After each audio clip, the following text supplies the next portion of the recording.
हरिओम नमस्कार मित्रों, प्रणाम, जय श्री राम, जय बद्री केदार। मित्रों, एक बार पुनः आपका स्वागत कर रहा हूं अपने इस ज्योतिष कार्यक्रम में, जहां पर कि मैं आपको ज्योतिष से संबंधित छोटी छोटी जानकारियां, महत्वपूर्ण जानकारियां उपलब्ध कराता हूं। इसी कड़ी में आज मैं आपको बताऊंगा कुछ फलित सूत्र, या ये भी कह सकते हैं कि जो प्रेम विवाह करते हैं, लव मैरिज जो करते हैं, उनके योग कैसे बनते हैं, कौन कौन से ग्रहों की महत्वपूर्ण भूमिका इस कार्य में होती है, उसके बारे में बताता हूँ। या जिन व्यक्तियों का प्रेम विवाह नहीं हो पाता है, किन कारणों से नहीं हो पाता है, उसके बारे में सूक्ष्म जानकारियाँ आपको दूंगा। तो वीडियो प्रारंभ करने से पहले आपसे पुनः वही निवेदन है, आग्रह है कि चैनल को सब्सक्राइब जरूर करें, वीडियो को अंत तक देखें। यदि आपको ठीक लगती है, पसंद आती है, तो अन्य लोगों तक भी भेजें, शेयर भी करें, लाइक कमेंट अवश्य करें। मित्रों,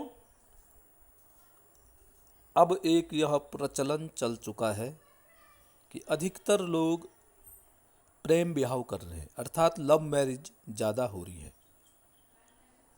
परंतु लव मैरिज सबकी सही से निभे, सक्सेस हो, इसकी कोई गारंटी नहीं होती है। थोड़ा सा विवाद, आपसी विवाद, और फिर दोनों का विच्छेद हो जाता है। तो ये भी एक ग्रहों के कारण होता है। आपके ग्रह किस प्रकार से हैं, आपका प्रेम विवाह चल पाएगा, नहीं चल पाएगा, कैसे चल पाएगा, या आपके बीच में कोई तनाव आ रहा है, दाम्पत्य जीवन में तनाव आ रहा है, तो जरूर अपनी जन्म पत्रियों को दिखाएं। या आप लव मैरिज करते हैं तो जन्म पत्री जरूर दिखाएं, कौन सा ग्रह खराब स्थिति में है, तो उसका आप उपाय कर सकते हैं, या आप सतर्क रह सकते हैं। सतर्क रह करके आप अपने जीवन को परिवर्तन कर सकते हैं, उन आदतों को छोड़ सकते हैं। तो मेरा आपसे निवेदन है, यदि आप प्रेम विवाह जो भी करते हैं, बच्चे करते हैं, तो उनकी जन्म पत्री जरूर दिखवाइए। अगर जन्म पत्री नहीं भी जुड़ रही है तो उसके उपाय होते हैं। उपाय करके जो अनहोनी होती है, वो उस अनहोनी को हम लोग, आप लोग कोई उपाय करके उसको टाल सकते हैं। तो मैं आपको बताऊंगा कि लव मैरिज अक्सर कैसे व्यक्तियों की होती है, और कौन कौन से ग्रह, कौन कौन से भाव इसमें महत्वपूर्ण भूमिका निभाते हैं, उनके बारे में भी आपको मैं सूक्ष्म जानकारी देता हूं। मित्रों, प्रेम विवाह के लिए तीसरा भाव, जन्म कुंडली का तीसरा भाव, इस कुंडली में जहाँ पे मैंने 3 लिखा है वो तीसरा भाव हो गया है, या तृतीयेश, इस तीसरे भाव का स्वामी। इन दोनों की भी महत्वपूर्ण भूमिका होती है। अब इन दोनों की महत्वपूर्ण भूमिका क्यों होती है?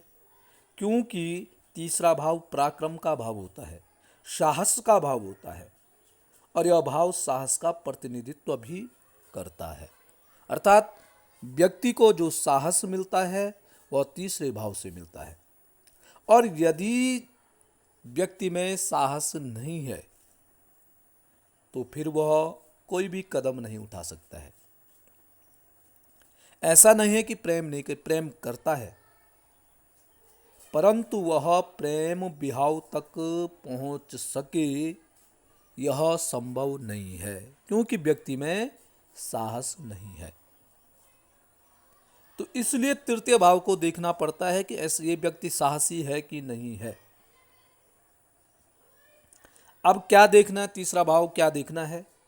इस भाव में आपने ये देखना है कि पाप ग्रह स्थित है कि नहीं है।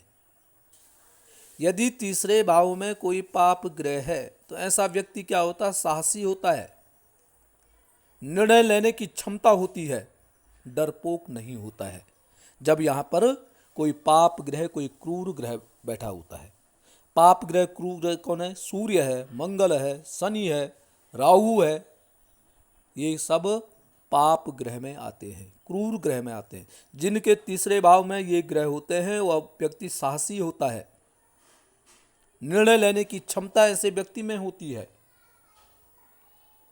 तो तीसरे भाव में आपके यदि ऐसे ग्रह बैठे हुए हैं तो आप यदि फिर प्रेम विवाह कर रहे हैं तो आप प्रेम विवाह में सफल हो सकते हैं, क्योंकि आप में साहस है, निर्णय लेने की क्षमता है। एक बात तो यही है। दूसरा बात यह है कि अगर इस तीसरे भाव को शुभ ग्रह देख रहे हैं, यहाँ पर पाप ग्रह विराजमान है, उन पाप ग्रहों पे शुभ ग्रहों की दृष्टि है, तो यह भी अच्छा होता है। व्यक्ति में साहस होगा, परंतु सोच समझ करके कार्य करेगा। ठीक है। यदि शुभ ग्रह यहां पर हैं, तो शुभ ग्रह यहां पर है तो फिर व्यक्ति में साहस की कमी हो जाती है। इच्छा तो होगी, प्रेम तो करेगा, परंतु शुभ ग्रह क्या करेगा, इनको विवाह में नहीं बदल पाएगा। क्यों? क्योंकि उसको भय होता है, डर होता है, समाज का डर होता है, अपने माँ बाप का डर होता है, इसलिए वो प्रेम विवाह नहीं हो पाता है। या कुछ प्रेम विवाह में कुछ गड़बड़ी सी हो गई है तो उसको डर लगता है, तो फिर वो सफल नहीं हो पाता है। फिर यदि यहाँ पर शुभ ग्रह विराजमान है तीसरे भाव में और पाप ग्रहों की इसमें दृष्टि पड़ रही है, तो निश्चित जानिए कि यह विवाह नहीं हो पाएगा। और यदि विवाह हो भी जाए तो मित्रों यह विवाह सफल नहीं होगा। जिन व्यक्तियों की ऐसी स्थिति है वो निश्चित कर दें कि आपका प्रेम विवाह सफल नहीं हो पाएगा, क्योंकि आप फिर साहस नहीं करेंगे, दुस्साहस करेंगे। थोड़ा सा आपसी तालमेल बिगड़ गया, उसको सुधारने की कोशिश नहीं करेंगे, बल्कि अलग अलग होने के लिए आप दुस्साहस करेंगे और उसमें आप सफल भी हो जाएंगे। बिल्कुल ध्यान में रखने योग्य बात है कि तृतीय भाव में यदि पाप ग्रह शुभ ग्रह बैठे हुए हैं और उन पे पाप ग्रहों की दृष्टि पड़ रही है, तो यह आपके लिए बहुत सुंदर नहीं है। या आपने और एक चीज़ देखनी है कि आपने प्रेम विवाह किया है, लव मैरिज आपकी हुई हो और अब आपका जो तालमेल है वो ठीक नहीं बैठ रहा है, दाम्पत्य जीवन में उतार चढ़ाव आ रहा है, परेशानियां हो रही है, तो मित्रों जरूर आप जन्म कुंडली के तीसरे भाव का निरीक्षण कीजिए। वहाँ पर कोई पाप ग्रह है या पाप ग्रहों की दृष्टि वहाँ पड़ रही है, उसका उपाय कीजिए, तो निश्चित ही आपको दाम्पत्य जीवन में सफलता प्राप्त होगी, आप सफल होंगे, ये आप निश्चित मान के चलिए। उसका उपाय कीजिए, कर दीजिए, उसके व्रत तप इत्यादि करो, आपका दाम्पत्य जीवन सुचारू चलेगा। उसके अलावा मित्रों तृतीय भाव का स्वामी, अब यह भी देखना आपने इस तृतीय भाव में कौन सी राशि बन रही है, इसका स्वामी कौन है। तृतीयेश यदि बली हो तो फिर अच्छा है, वो अच्छा फल देगा, आप में अच्छा साहस मिलेगा। और यदि तृतीयेश बली होकर के यदि उसी की दृष्टि तृतीय भाव पर है तो यह बहुत अच्छा होता है। और यदि तृतीयेश पीड़ित है, तृतीयेश पे क्रूर दृष्टि है, क्रूर ग्रहों की दृष्टि है, पाप ग्रहों की दृष्टि है, तो फिर मित्रों समस्या आ सकती है। फिर ऐसे व्यक्ति को भी प्रेम विवाह करने से पहले कई बार सोचना पड़ेगा, बार बार सोचना पड़ेगा। और यदि आप फिर भी कर लेते हैं, विवाह यदि आपका हो भी जाता है, तो छोटी मोटी जो झगड़े होते हैं या दाम्पत्य जीवन में जो उतार चढ़ाव होता है उस पर आपने विचार करना है, बिना सोचे समझे कोई भी निर्णय नहीं लेना है।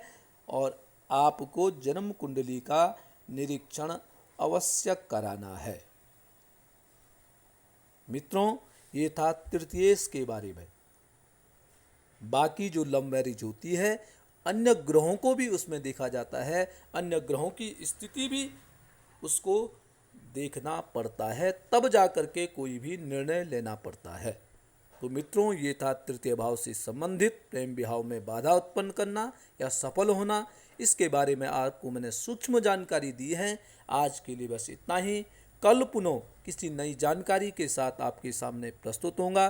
तब तक के लिए नमस्कार, प्रणाम, जय श्री राम, जय बद्री केदार।